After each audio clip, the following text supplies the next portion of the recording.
128वां दिन पाक कलाम में से पढ़ेंगे इमसाल की किताब, उसका 11वां बाब, 19वीं आयत से लेकर 28वीं आयत तक।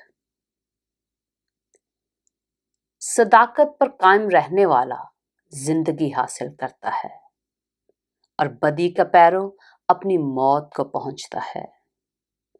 कज दिलों से खुदावंद को नफरत है, लेकिन कामिल रफ्तार उसकी खुशनुदी है।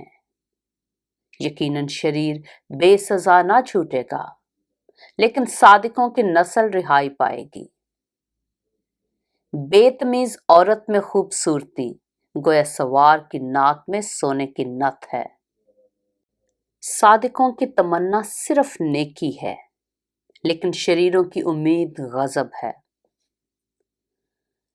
कोई तो बिथराता है पर तो भी तरक्की करता है, और कोई वाजबी खर्च से दरेक करता है पर तो भी कंगाल है। फयाज दिल मोटा हो जाएगा और सैराब करने वाला खुद भी सैराब होगा।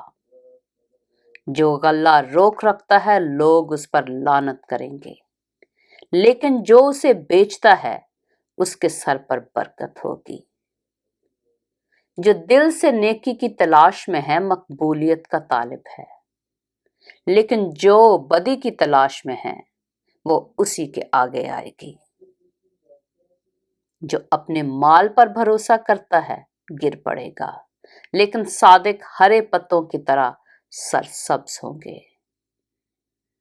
पाक कलाम के पढ़े और सुने जाने पर खुदावंद की बरकत हो।